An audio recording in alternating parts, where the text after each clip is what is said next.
Bonjour à toutes et à tous et bienvenue sur cette nouvelle vidéo dans laquelle on va voir finalement des thèmes qui se recoupent dans plusieurs positions différentes. Il y en a trois. Alors la première c'est une partie de Rosal Thalys contre Happen qui s'est joué en Bundesliga. Une super partie avec une superbe intuition de Rosal Thalys. La deuxième c'est finalement on va dire la position d'application de la partie entre Smyslov et Reshevsky du championnat du monde de 1948, qui est une partie qui est très connue, qui a beaucoup été analysée, notamment par Garry Kasparov. On va d'ailleurs voir les petites phrases de Garry Kasparov au sujet des pièces blanches de Reshevsky qui sont particulièrement intéressantes parce qu'elles soulignent un trait psychologique qui vient de trouver finalement un écho dans le domaine scientifique. Et aussi, on va voir une autre chose, c'est que certains caractères de la position, et notamment de traiter la position, les plans, sont disponibles dans le bouquin de Max Euwe, Position et combinaison, et donc j'ai fait un petit, je vais dire, un petit rapprochement, une petite analogie entre ces trois positions pour vous permettre d'appréhender le mieux possible toutes ces idées et d'avoir une espèce de mémoire par rapport à ce qui a été vu dans ce qui va être vu pardon, dans cette vidéo. Voilà, donc je vous souhaite un très bon visionnage et je vous dis à très bientôt pour de nouvelles vidéos. Alors voilà, on a devant les yeux la fameuse position clé dans la partie qui opposait Rosenthal à Apple, donc qui a été jouée en Bundesliga en 1993-1994. Alors dans cette position, finalement, ce qui est très intéressant, c'est de constater, alors déjà les plans, je dirais tactiques, élémentaires de l'aile roi, puis assez rapidement, quand on fait le tour, on constate qu'il y a des défenses très simples pour les noirs, hein, qui ne joueront jamais de coups affaiblissants comme G6. Mais par exemple, si on fait Dame G5, tout simplement, ici, il peut y avoir Dame prend G5, H prend G5, et après G6, on pourra jouer simplement H6, et les noirs auront du contre-jeu sur l'aile roi. Donc c'est pas une possibilité finalement énorme qu'on vient de créer. Si on joue B3 ici, après la prise, il y aura autant de faiblesse sur C3 et A3 que sur B7 et D5. C'est pas vraiment la position du siècle. Donc c'est pas comme ça que Rosenthal a pensé dans cette partie. On aurait pu voir aussi un coup intéressant comme peut-être Fou H3. Mais alors sur Fou H3, il y aurait eu simplement peut-être Dame D7 et je pense plus grand chose. Certainement pas G6 qui aurait laissé une case et la possibilité d'attaquer ensuite avec la poussée du pion, mais simplement Dame D7. Le secret ici, c'est de pas bouger, c'est de pas bouger ces deux pions. Alors, on les laisse en place, on les touche pas. Donc ça, c'est un principe bien connu. On laisse les pions du roi où ils sont sans les bouger, puisque chaque mouvement de pion causerait un affaiblissement. Ok, donc on peut voir B3 tout de suite. C'est ce qu'on va voir. Si B3 est joué tout de suite, finalement c'est assez intéressant. Une percée sur l'aile dame, il y aurait simplement pion prend. Et là on voit que le pion B7 et le pion D5 des noirs sont faibles. Mais les blancs ont autant de faiblesse avec le pion C3 et le pion A3 qui est d'ailleurs directement attaqué par la dame. Donc c'est vraiment une position qui ne donne pas grand chose, même si ce sont les plans logiques qui ont été joués jusque là. Et c'est là véritablement qu'on va rentrer dans l'esprit du grand maître qui a joué, de Rosenthal, qui lui a compris cette position, et qui n'a pas joué simplement un schéma type établi, mais qui a réussi à trouver le plan correct dans cette position. Alors, qu'est-ce qui nous amène à cette pensée-là? Donc c'est vrai que dans cette configuration, la plupart des joueurs vont penser directement aux idées tactiques sur l'aile roi, et consacrer le raisonnement entier finalement sur cette zone de l'échiquier. Ça c'est une idée qu'on aurait tous eu je pense, en tout cas tous les joueurs amateurs que je connais. Alors qu'il y avait un moyen beaucoup plus simple et qui évitait toute complication tactique pour prendre l'avantage. Donc c'était pas un calcul de variante compliqué ou inaccessible comme on peut le voir ici en essayant de créer une faiblesse sur la structure de pion, etc. Ce qui paraît extrêmement compliqué même pour des forts joueurs de club. Non, c'est un autre coup qui a été joué. La logique de ce coup, vous la comprendrez dans quelques temps, pas tout de suite. On va jouer le coup en question, c'est A4.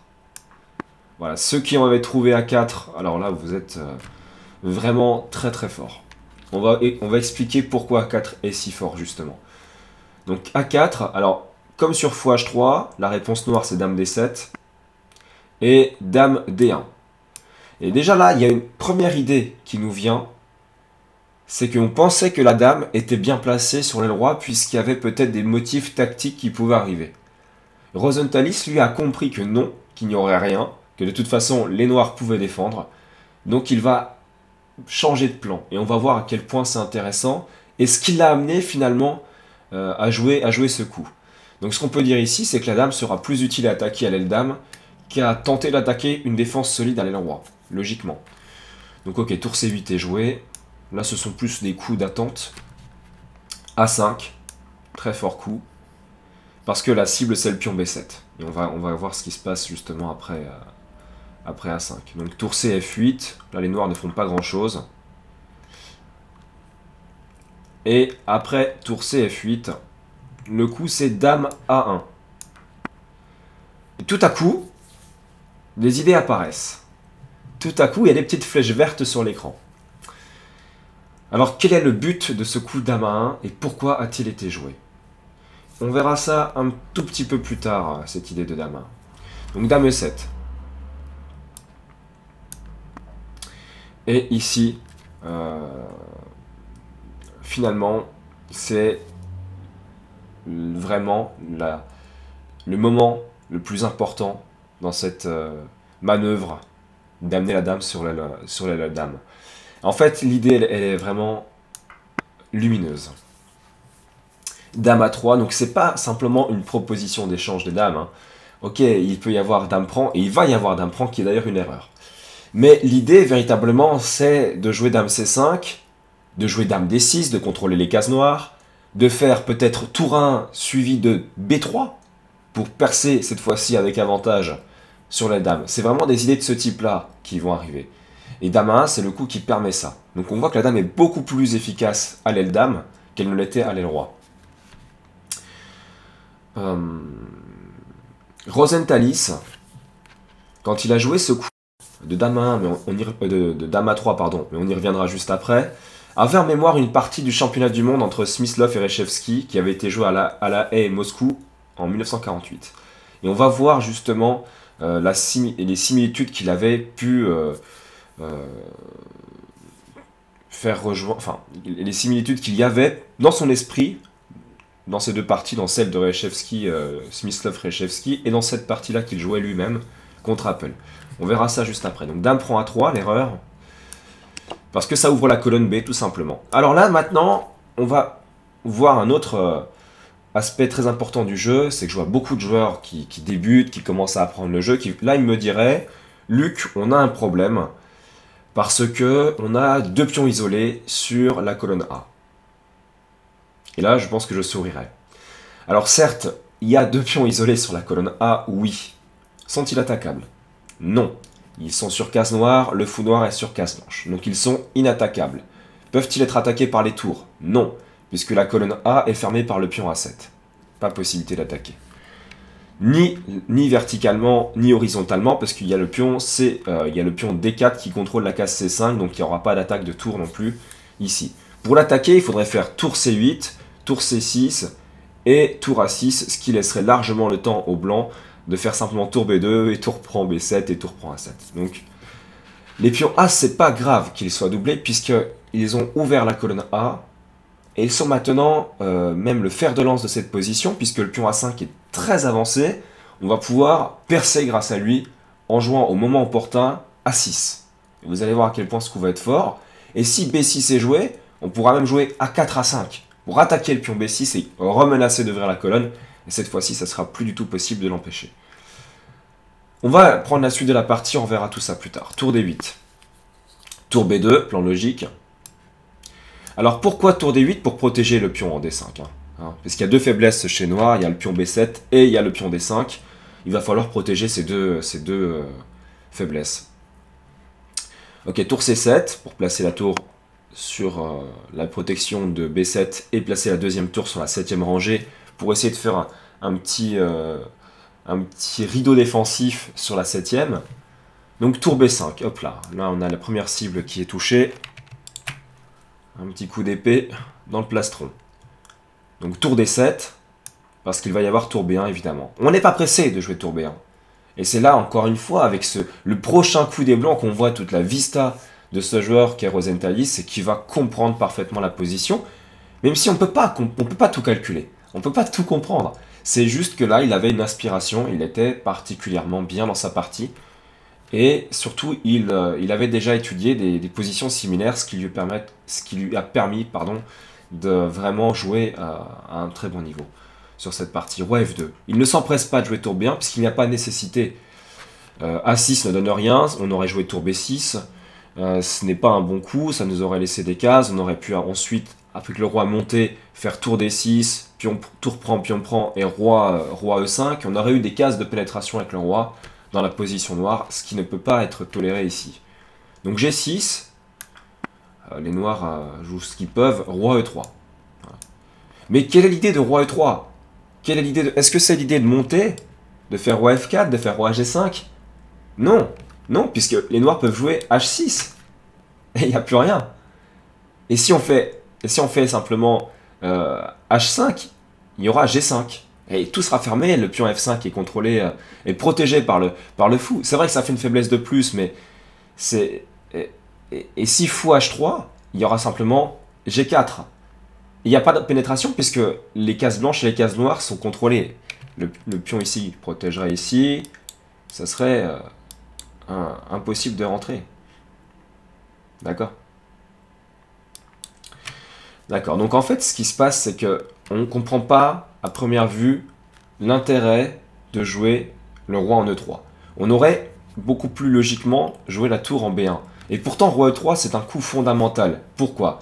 Parce que les blancs s'apprêtent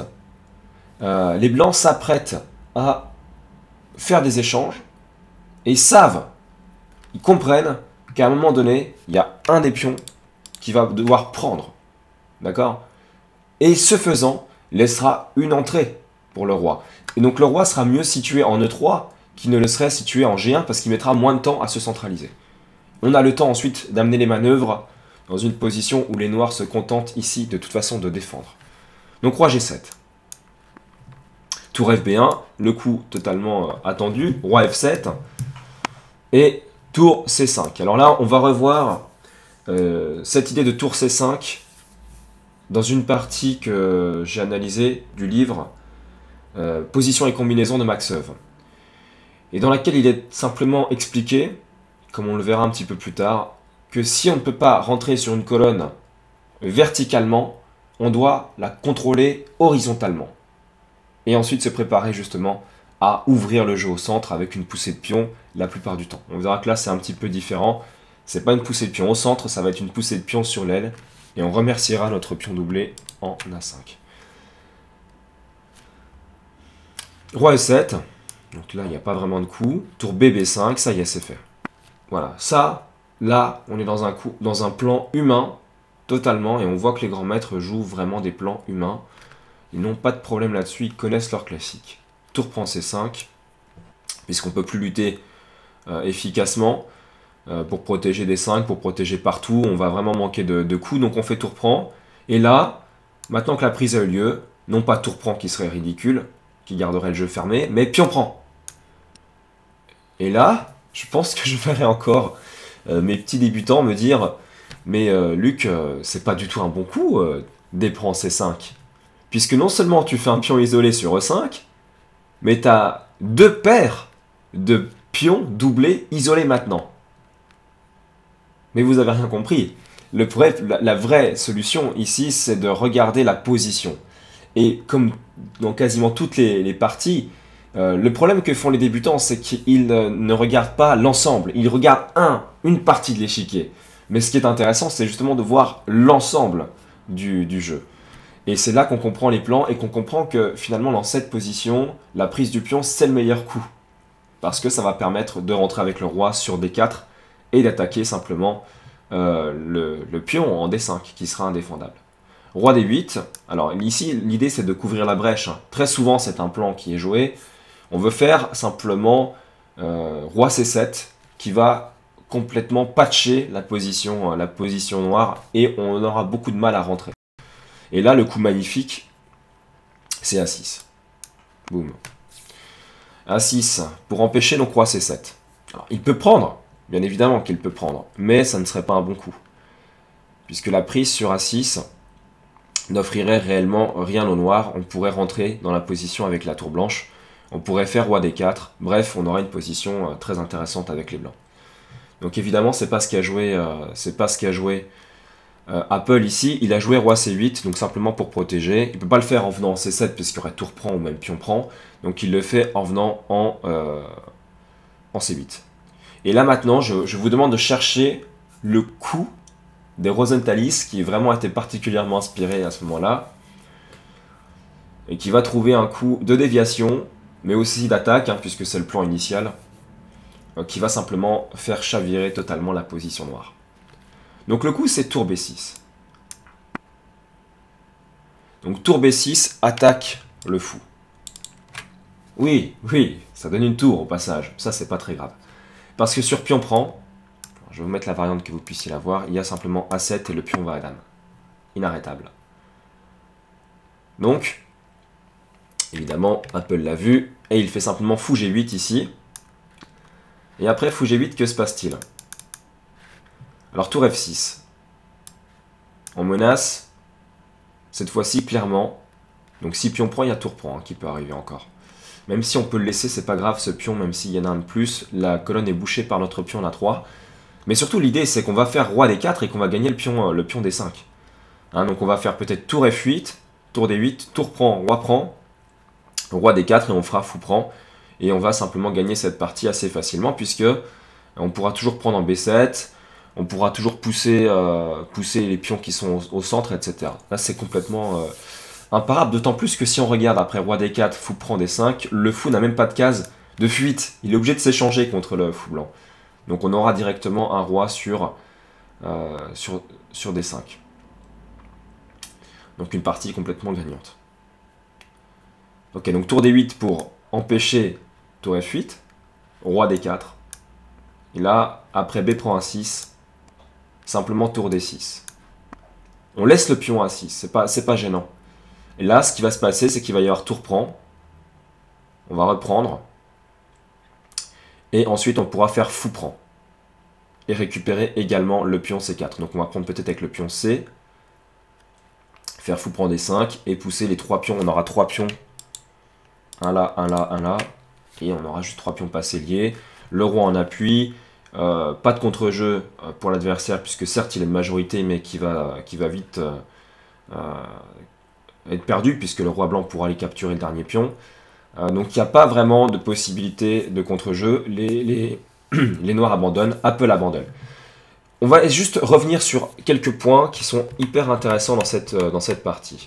Et notamment l'idée de jouer A6, qui est une idée qu'on va voir aussi dans la position dont je vous ai parlé sur le livre Position et combinaison de Max Euwe, mais également l'idée de faire le doublement finalement horizontal des tours, avec tour C5 et tour B, B5.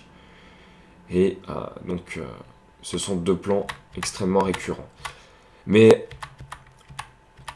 avant de faire ça, on va déjà regarder cette idée donc de faire dame à 3. Parce que Rosenthalis, quand il a joué ce coup de dame à 3, il avait une idée bien précise en tête qu'il avait déjà vue dans une partie, donc, comme je vous l'ai annoncé. Donc on va justement regarder le passage de cette partie en question dans laquelle Rosenthalis est allé puiser finalement son inspiration pour trouver ce plan gagnant ici. Et donc, Smyslov-Chevsky, on va pas revoir toute la partie. On va voir juste le coup après F prend E6 ici. Donc le coup de Smyslov qui est finalement très semblable et qui va permettre l'échange tout simplement. Ça va être le coup de faire dame H4. Avec l'idée similaire ici d'échanger les dames pour rentrer dans une finale de tour avantageuse. Et c'est la manière finalement dont fonctionne cette fameuse reconnaissance des formes qui vous permet, dans une position que vous ne connaissez pas, d'associer une idée que vous avez déjà vue et que vous avez interprétée, qui vous est familière, que vous avez assimilée. Et c'est ça qui est intéressant. C'est qu'on peut la ressortir ensuite dans une position qu'on ne comprend pas et éventuellement même dans laquelle on n'a pas vu beaucoup de choses. C'est juste que cette idée nous réapparaît et nous permet de l'appliquer assez facilement. Donc, donc il va y avoir évidemment après Dame H4 le coup Dame D7 pour protéger la dame avec le cavalier. Et puis Dame D8 échec qui force l'échange des dames. Donc ok, on aurait pu voir d'autres coups, on aurait pu voir Roi H7 tout de suite, mais ça n'aurait absolument rien donné d'intéressant de toute façon. Donc Dame prend, Fou prend, et Cavalier D7, avec l'idée finalement que si Tour prend D6, il y aura Tour prend D8. Et on peut essayer de tenir la position comme ça. Bon, ça paraît très très mal engagé. Fou C7, Cavalier C5, donc pour contre-attaquer sur le pion E4, Tour prend D6 pour menacer Fou B6 et Tour prend E6, donc Tour C8. Donc Fou B6, et Cavalier A4 qui attaque finalement la fourchette, qui attaque finalement le Fou B6 et le pion B2, et tout ne peut pas être protégé. Alors le Fou est protégé par la tour pour l'instant, mais c'est vrai qu'en prenant le pion B2, on ouvre également la voie à la tour en C8 qui peut prendre sur C3, et donc qui va pouvoir aussi faire un petit ramassage ici. Donc tour prend E6, cavalier prend B2, tour prend E5. Et là on constate que la prise en C3 sera possible, mais après tour prend E5, cavalier C4, petite fourchette, tour E6 forcé, hein. Cavalier prend B6, tour prend B6, et tour prend C3, et après tour prend B7, si on fait le compte, la position ne peut pas tenir pour les noirs, puisqu'ils accusent 2 pions de retard, et ne peuvent simplement pas lutter, parce que les 2 pions en question sont des pions qui sont tout simplement passés, liés, et qui c'est sur 2 îlots, hein, donc ça va être très compliqué à tenir. Tour C2 pour récupérer la 7ème, que les blancs ont obtenu, donc la 2ème pour les noirs. H4, il va falloir amener ce pion sur H5 pour éviter toute possibilité pour le roi de s'activer. Tour prend A2, c'est pas grave, ce pion n'est pas dérangeant puisque la tour est mal placée. Donc roi G2, A5, c'est pas grave, on fait H5, voilà, on a bloqué ici. Cette fois-ci, il n'y aura pas de passage pour le roi noir. Donc on a tout notre temps maintenant de mettre en place notre petit système pour pousser nos pions et menacer d'aller simplement à promotion. A4, tour A7, et roi G8. D'accord. Donc là maintenant il faut protéger tout ce qui est faible. Donc là il y a 2 faiblesses, ici et ici. Parce que sinon quand il va être en A1, si vous connaissez un peu ce type de finale, vous savez qu'il va pouvoir partir avec double menace, menace d'attaquer un pion, et menace de faire dame. Donc ça c'est un peu embêtant. Il va falloir éviter aussi de laisser des échecs possibles pour éviter la promotion. Donc G4, on défend le premier pion attaqué. A3, roi G3, pour jouer F3 et roi F4. Donc tour E2, hop, vous voyez comment il joue Reshevsky, donc c'est bien joué. C'est bien joué parce qu'on voudrait jouer F3, mais le problème c'est que si on joue F3, il aura A2 et une défense qui sera moins passive. Donc roi F3. Donc tour A2, forcé puisqu'il a 2 pièces attaquées. Hein. Ici et ici, donc ça c'est des coups vraiment évidents. Tour A2, et ici, on ne peut pas jouer roi F4, il y aurait tour prend F2. Donc roi E3, roi F8 parce qu'il n'y a rien à jouer, et F3. Et tout est protégé, le plan est parfaitement accompli, on va pouvoir maintenant jouer subtil. Jouer subtil, tour A1, roi F4, A2, et ici un coup sur lequel je mettrai un point d'exclamation personnellement, c'est E5. Pourquoi? Parce que E5 protège la case F6. Et vous allez voir à quel point c'est important. Roi G8 et roi F5. Et là on arrive vraiment dans la position intéressante avec tour F1, puisque double menace, menace de faire dame et menace de prendre sur F3. Donc tour prend A2 forcé, tour prend F3, Et c'est là qu'on voit toute l'utilité et l'ingéniosité d'avoir joué un coup comme E5, c'est qu'on peut jouer roi G6, menacer mat. On peut menacer mat sur A8, parce qu'il n'y a pas le coup tour F6 qui serait mat pour les noirs. Parce qu'il avait anticipé Smyslov et qu'il avait joué le coup E5 qui gardait finalement la case. Donc c'est complètement gagnant. Après roi F8, tour A8 échec. Bon, il a joué roi E7 je pense plus pour jouer un coup. Et après tour A7, il a évidemment abandonné. Donc voilà cette partie qui avait servi d'exemple finalement à Rosenthalis pour sa propre partie. Avec le coup, on va le revoir, ce fameux Dame H4 qui était donc semblable au coup Dame A3 qu'on a pu voir dans la partie de Rosenthalis contre Appel. On va revenir juste un petit peu sur quelque chose qui me semble intéressant. C'est... Pardon. Dans cette partie, ce qui va vraiment être intéressant, ça va être maintenant de voir... Alors, l'idée, donc Dame A3, tac, et maintenant qu'on a doublé, donc roi E3, voilà, l'idée de jouer tour C5, qu'on a doublé verticalement, on va doubler horizontalement. Et c'est le plan quand il n'y a pas d'attaque possible, je dirais, pour rentrer verticalement dans la position. On va doubler horizontalement pour créer des brèches. Et cette idée-là, je voudrais vous la montrer. Alors cette idée-là, vous voyez bien avec tour C5. Donc on ne peut pas prendre avec les noirs parce qu'il y a toujours pion prend suivi de roi D4 qui va être gagnant. Donc après tour C5, roi E7 et tour BB5, on voit le doublement des tours horizontalement.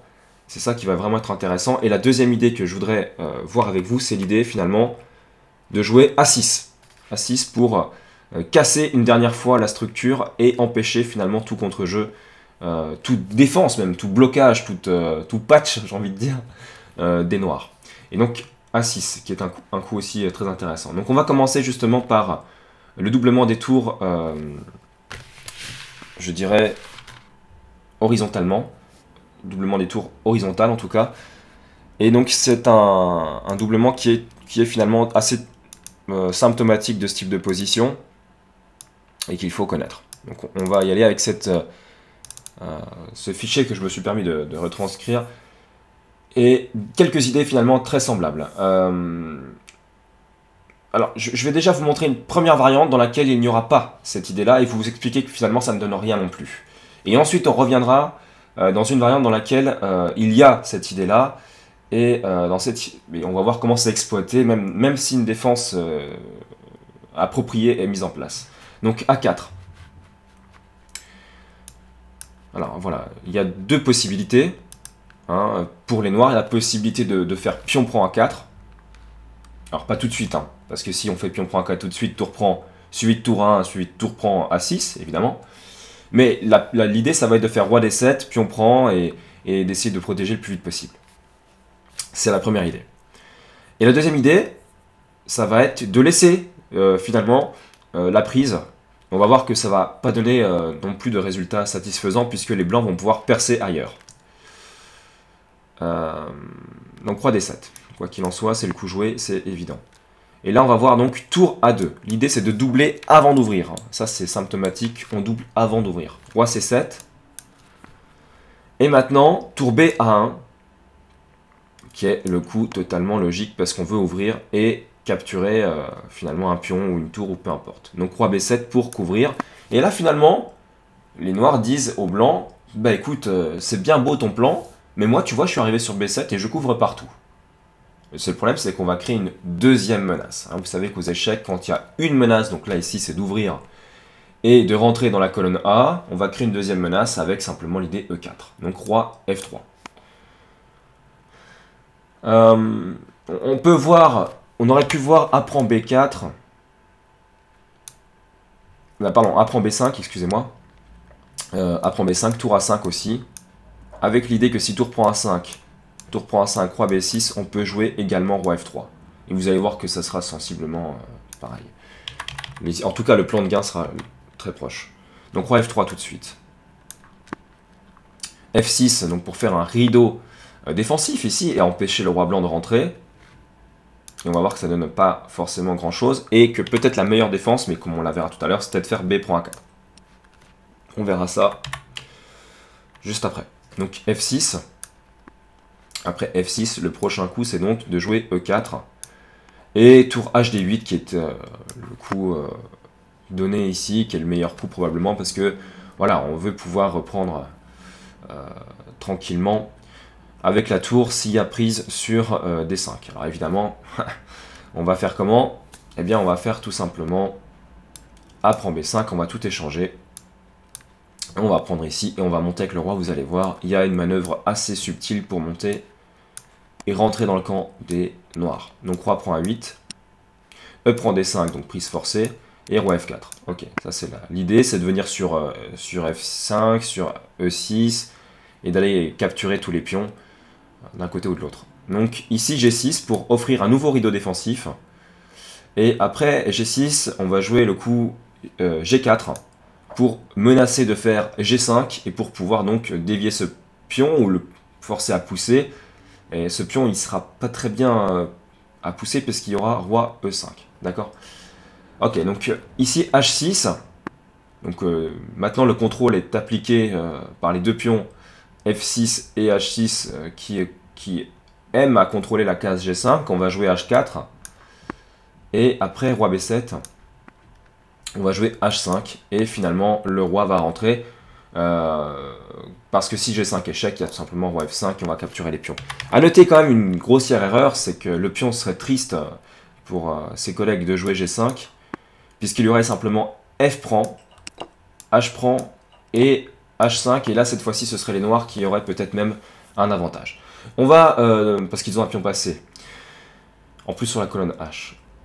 On va donc revenir à la position. Vous voyez donc le plan de gain qui est assez simple. On échange tout à gauche sur l'aile dame et on perce au centre. Et le roi passe et on arrive à créer une brèche avec les pions de l'aile dame de façon à finalement forcer le gain, quoi. Si on joue bien et qu'on évite de jouer des coups comme G5 évidemment.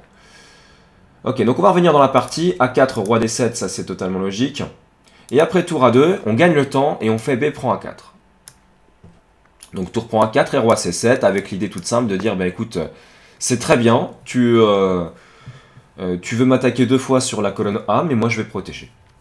Et je te mets au défi de gagner cette partie. Ça c'est l'idée finalement que donne Max Euwe dans ce livre. On constate ici que les noirs ont bloqué la colonne A et qu'ils pourront protéger efficacement leur pion A6 avec leur roi et la tour en A8. Cependant, les noirs ont ouvert la 5e rangée. Donc ils n'ont pas ouvert horizontalement, ils ont ouvert... ils n'ont pas ouvert verticalement, ils ont ouvert horizontalement. Et les tours blanches vont donc s'engouffrer et vont doubler sur la 5e, que vous voyez en jaune ici, sur laquelle j'ai mis une petite flèche. Et l'idée, ça va être encore une fois de pousser E4 et de créer une brèche ailleurs, et puis de pouvoir exploiter les deux faiblesses, et de gagner cette partie, en avançant le roi dans les trous. Donc tour B à 1. Ok. Donc roi B7 est meilleur que roi B6, pour la simple et bonne raison que si on fait roi B6, il y aura tour A5 et B5, et problème de cloage. Donc roi B7, ok, c'est beaucoup plus logique. Tour A5, tour H, C8, alors là ok, l'idée c'est simplement, on ne peut pas faire tour C5 facilement. Bon, comment est-ce qu'on va jouer maintenant? Ça va être assez logique, on va faire roi F3 comme tout à l'heure, et on va jouer E4. On aurait pu voir F5, mais qui ne tenait pas non plus. Je vais donner la variante quand même, parce qu'elle est intéressante. F5. Alors, le plan, ça va être de rentrer dans les trous de cases noires, mais c'est plus compliqué en fait qu'il n'y paraît. Roi F4, tour E8, et roi E5. On est rentré dans les cases noires, mais en fait, après G6, F3, H6, il y a E4, D prend E4, F prend E4, et le pion C5, le pion C4 pardon, va tomber, mais il y a encore tour F8 qui, c'est vrai, peut amener certains désagréments. Alors, ok, l'idée c'est pion prend, pas tour prend, parce qu'il y aurait pion prend E6 peut-être, à vérifier, mais ça sera possible tôt ou tard. En tout cas, ça laisse deux faiblesses, même si ce n'est pas prenable immédiatement, ça ne sera pas bon, donc E prend. Et là, on a une majorité de pions, bon, ça peut quand même être intéressant pour essayer de trouver du contre-jeu si les blancs se trompent. Ok, roi D5, l'idée c'est qu'on capture le pion en C4. Donc, j'irai pas plus loin dans la variante. Mais voilà, l'idée c'est que, en gros, on arrive à prendre l'avantage. Donc, ok, on va revenir sur roi F3, tour D8. Voilà, comme ça. E4. Alors, il y a un problème, c'est que on est un peu obligé, hein, parce que de prendre avec les noirs. Si on ne prend pas avec les noirs, il va y avoir un souci, parce que les blancs vont pouvoir peut-être prendre et créer plusieurs faiblesses, et doubler ici, et les noirs pourront pas défendre partout. Donc, ok, on prend. Donc, roi prend, et là, on sait que c'est gagné, parce que le roi est sur la même rangée que le pion. Donc, à un moment donné, on verra un coup qui ressemblait beaucoup à la partie de Rosenthalis tout à l'heure, qui va être la poussée D5, là où tout à l'heure Rosenthalis a joué A6. Donc tour DC8,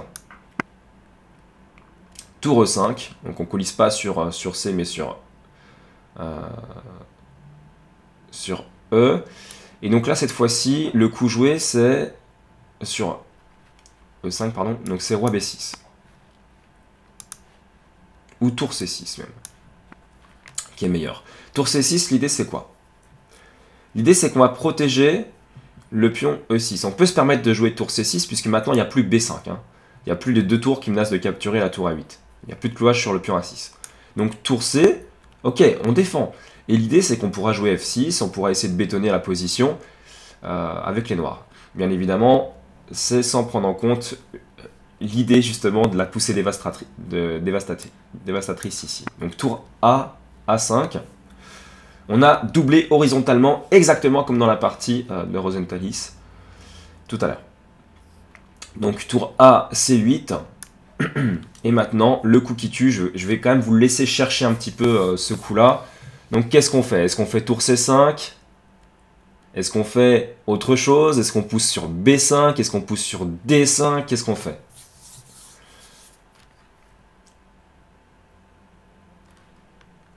Ok, c'est D5. Pourquoi D5? Parce que ça laisse le passage au roi qui va pouvoir aller capturer. Le pion c'est C4, mais vous allez voir que c'est pas encore fait. C'est pas encore fini. Hein.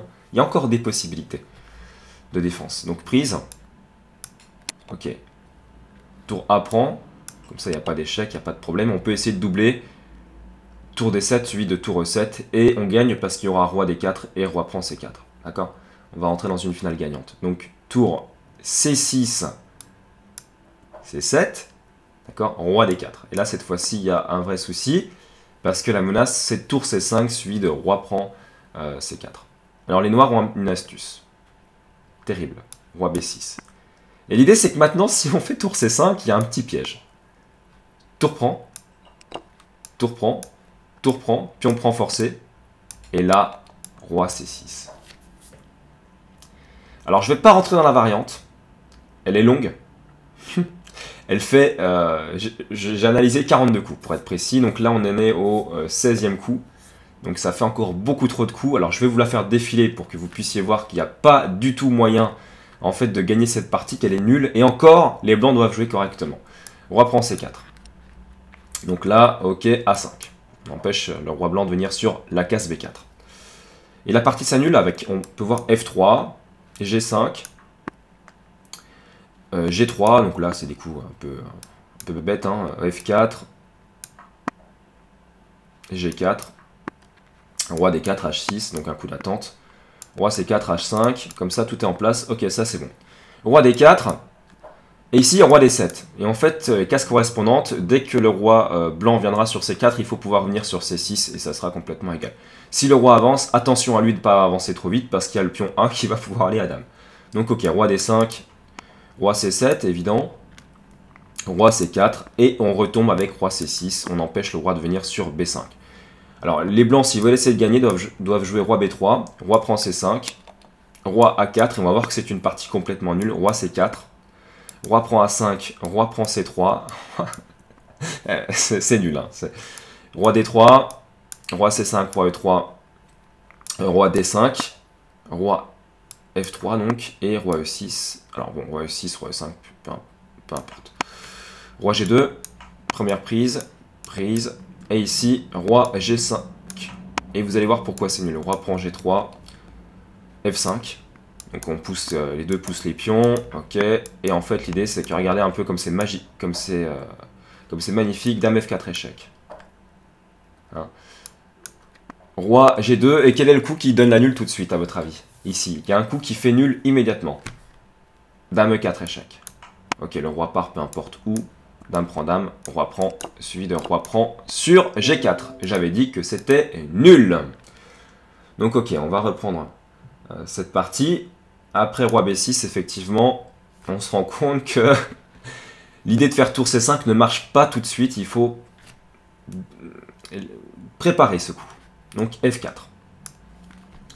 Avec F4, le coup est préparé. On va pouvoir passer véritablement sur des choses plus concrètes. Il y a un vrai souci pour les noirs, c'est qu'ils n'ont pas beaucoup de coups à jouer. Et il y a des menaces quand même fortes pour les blancs dans cette position. Hein. Donc on ne peut pas jouer B5 tout de suite parce qu'il y aurait A5, mais on va attendre le bon moment pour le jouer. D'accord? Donc justement, dans cette configuration, tour C6, ok, on améliore la position sur l'aile roi, G3, tour C8, C7, H4, tour C8, les noirs n'ont rien à faire, hein. On va juste pousser un peu. Alors tour G6, on peut le voir, ça donnerait rien en fait, parce qu'il y aurait simplement tour G5, tour prend G5, tour prend G5 menace le pion, pousser. Et ici, tout simplement, on pourrait jouer le coup tour D5 avec deux menaces. La menace de jouer tour C5 et la menace de jouer tour D7. Et je vous demande de trouver un coup pour les noirs pour empêcher que l'une de ces deux menaces soit effective. Donc on a menace de jouer tour C5 et tour D7. Et bien vous pouvez chercher longtemps parce qu'il n'y en a pas. Si le roi bouge, c'est tour C5. Si la tour bouge, c'est tour D7. D'accord ? Donc en fait, même si elle bouge par exemple sur la 7ème, la tour évidemment, il y a aussi tour C5. Donc les noirs sont en Zugzwang. Et donc c'est une partie perdue. Donc H4, tour C8 est finalement le coup passif mais qui tient le plus on va dire. Ok. H5, là c'est intéressant, on a un pion sur H5, sur la 5ème. Donc tour C8, C7, et là maintenant on va passer à la deuxième phase du plan, c'est-à-dire la pousser sur B5, attaquant la tour C6. Donc on ne peut plus faire A5 en réponse à B5 avec les noirs. Donc prise sur B5, tour prend, roi A6, il faut toujours laisser le passage pour éviter le mat évidemment, mais il y est parce qu'il y a simplement roi B7 et roi C8 qui peut être possible. Et donc ici, tour B, C5, et les blancs gagnent, puisque le pion C4 va tomber, et avec lui, tout va tomber. En plus, on va forcer l'échange de tours. Donc voilà cette position, et on peut donc constater les similitudes avec la poussée D5 ou B5, et tout à l'heure la poussée A6. Et on peut voir aussi l'idée de doubler horizontalement les tours. C'est pour ça que j'ai fait un petit peu ce rapprochement dans cette position donnée par Max Euwe, qui est très proche finalement en termes de stratégie de la position qu'on a vue de Rosenthalis. Et ce qui est peut-être très intéressant aussi, c'est de voir une autre chose, un petit bonus que je vais vous donner. Je voulais pas vous le montrer au départ, mais je vais quand même vous montrer juste une chose assez intéressante, il me semble. En fait, cette partie très célèbre de Smyslov contre Reshevsky a été analysée par un certain Garry Kasparov, pour ceux qui le connaissent. Et je voulais vous donner une petite information sur la façon dont Garry Kasparov parle à ses pièces. C'est pas l'homme qui murmure aux oreilles des chevaux, mais c'est l'homme qui murmure aux oreilles de ses pièces. Et par exemple, après tour prend D5, ici il y a eu ce coup-là qui a été joué, fou prend D5, tour prend D5. Smyslov a les blancs, Reshevsky a les noirs, ça n'a pas changé. Kasparov dit une chose très intéressante et que je me permets de noter. Il dit ceci: la tour centralisée se sent bien parce qu'elle est inexpugnable.